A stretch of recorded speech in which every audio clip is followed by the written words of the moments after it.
Sabi ko, gagawa ako ng video about Lazada. Naging Binance tuloy yung topic. Hirap naman nito. Iba talaga pag beginner. Sige, let's keep this trade.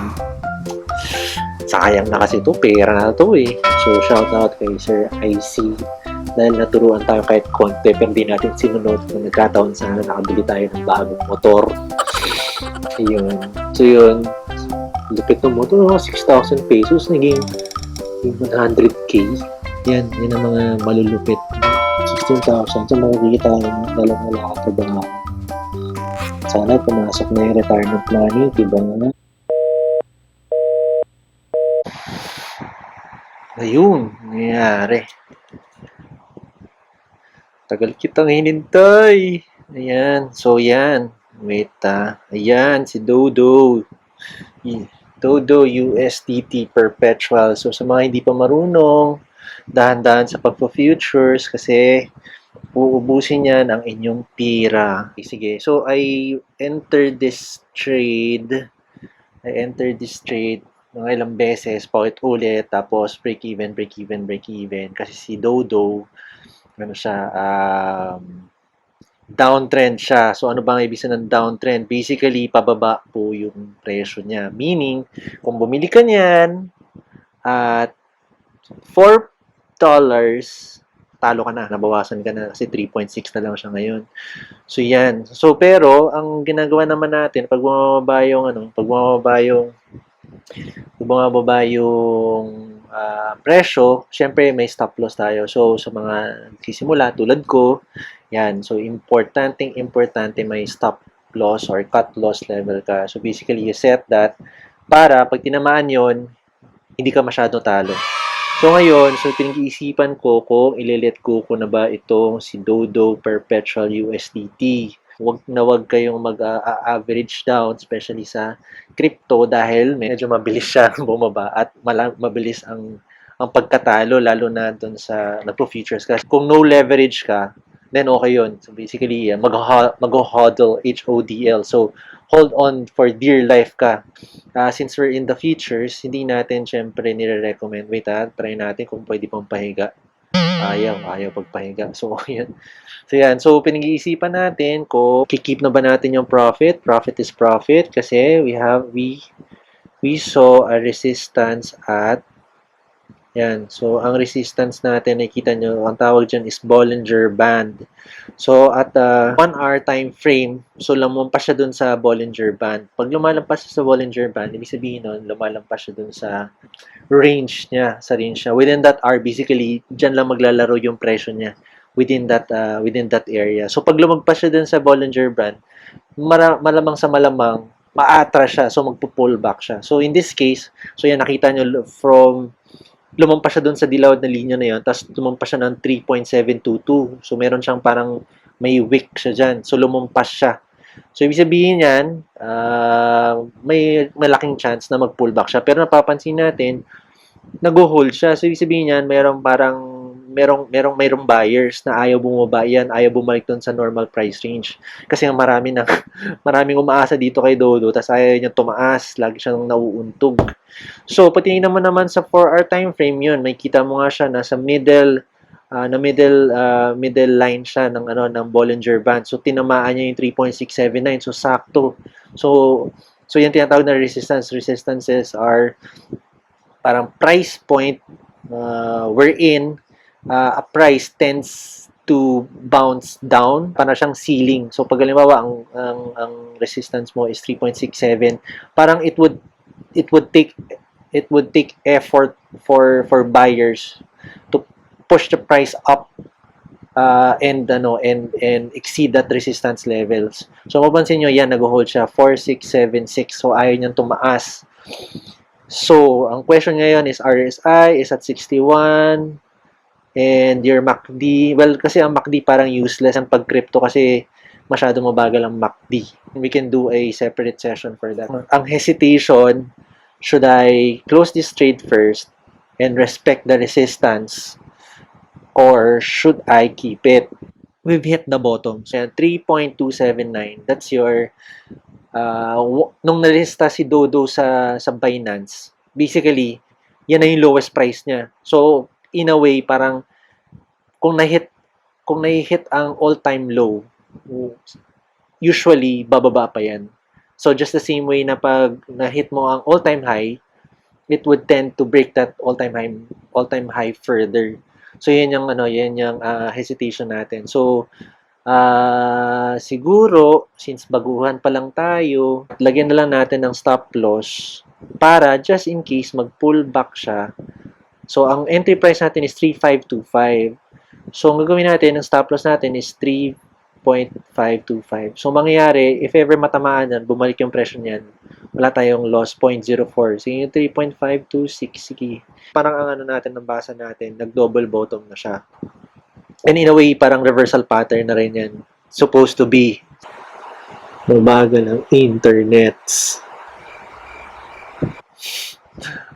A few moments later. Ay, naku, internets.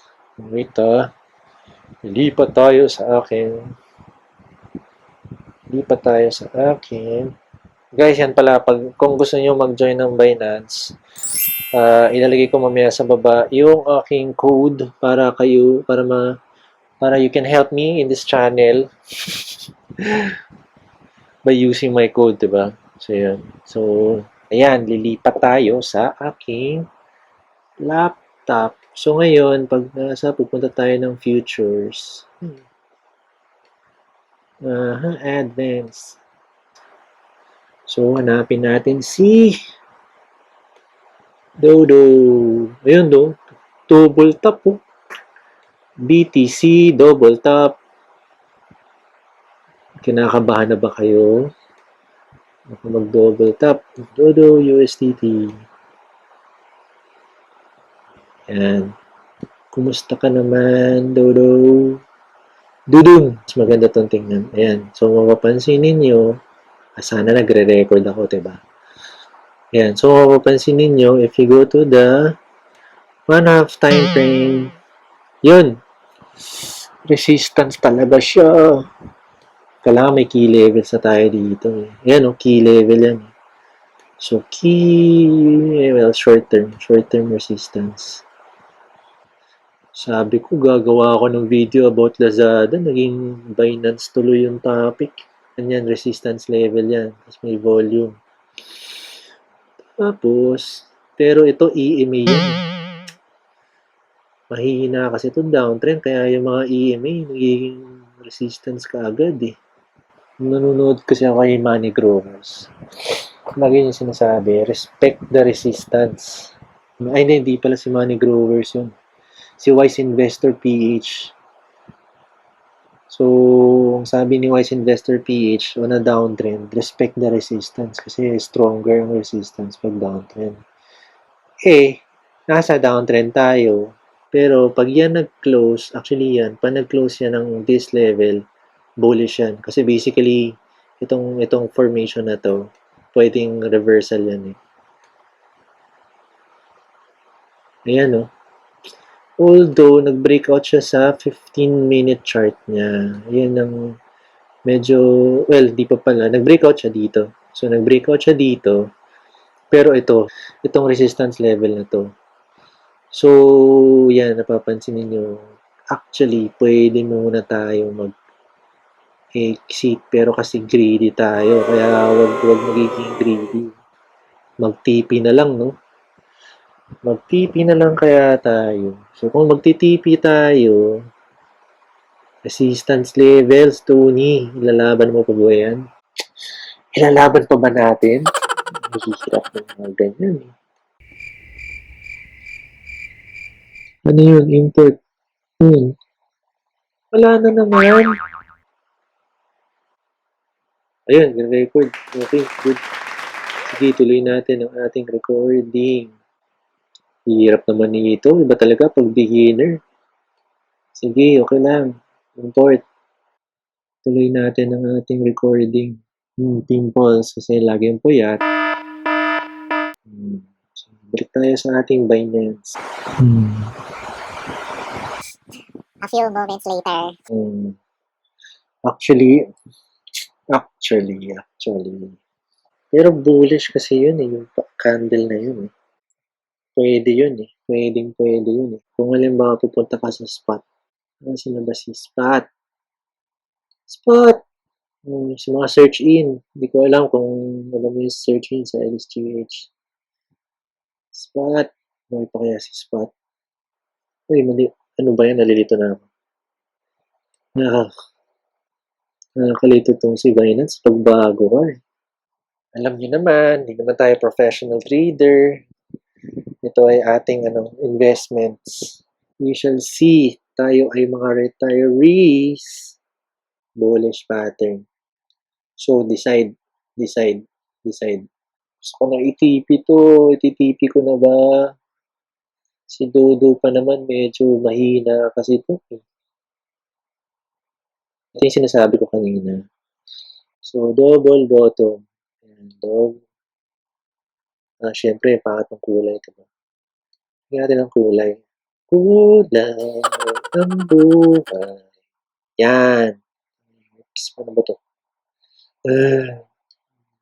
Ayun. Mali. Ang hirap naman. Bakit ba ganun? Lagi niya na lang ako pinapahirapan. Ayan, yan ang double bottom. Dito counted. Kasi OA kasi to eh. Anyway, so yun. So, hindi ito katulad ng mga nakikita natin na mga 1,000 returns dahil takot ako sa ganun. So, hindi na ako mahabot sa ganun. Kaya late na tayo nag-start sa crypto. So, shout out kay Sir IC dahil naturuan tayo kahit konti pero hindi natin sinunod kung nagkataon sana nakabili tayo ng bagong motor. Ayun. So, yun. Lupit ng motor, 6,000 pesos, naging 100K. Yan ang mga malulupit. Maagang pumasok sa crypto. Diba? Lupit. Tanong nyo sa kanya kung magkano pa kinita. Wala pa yung motor, maliit lang yan. Kung malaman ninyo magkano kinita niyan, ibang klase. Ibang klase yan si Sir IC. Sir IC. Idol kita, sana sinunod kita, sana may bago akong motor ngayon. Pero hindi na bumotor.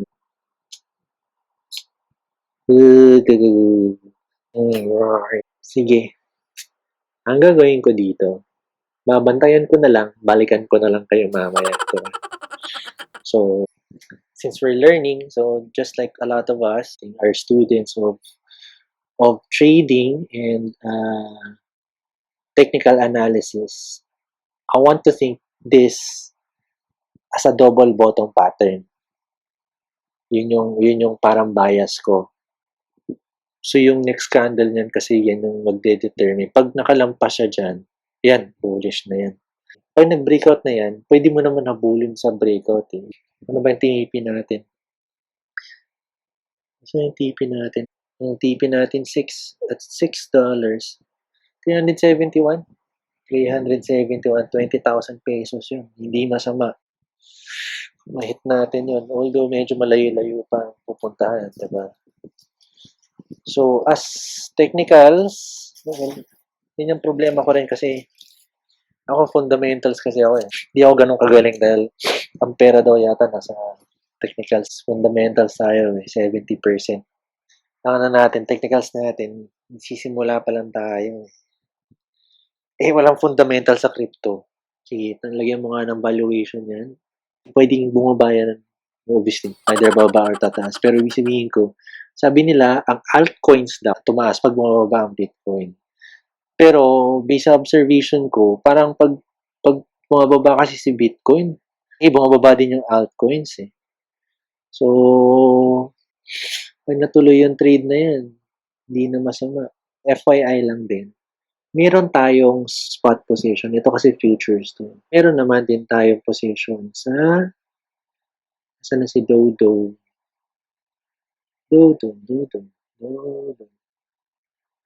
Fiat. Mali. Tama spot.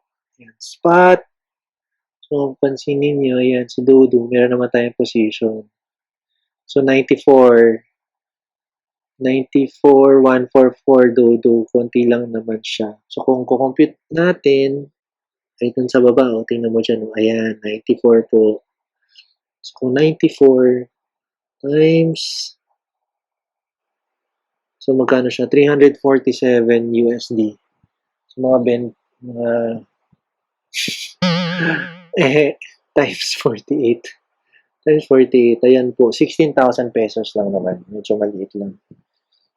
Maliit lang po tayo, small time player lang. Sana po, huwag niyo kami lalaitin. Nakita ko yung mga tao malulupit sa crypto. Sige, balikan ko kayo mga friends pag nag-close itong trade na to. So, update lang dun sa trade natin kay Dodo. So, mapapansin ninyo, ayan, so, this is the 5-minute chart. So, basically, bumaba siya. So, yan. So, may konting signs of weakness. Kaya, ang ginawa natin, nag-cut na tayo. So, ano yan, malaking chance naman na aangat pa yan. Yan. So, pero yan, nakita nyo. So, yan. So, ibig sabihin nun, may gustong mag-sell, may gustong lumabas. So, naging resistance nga siya.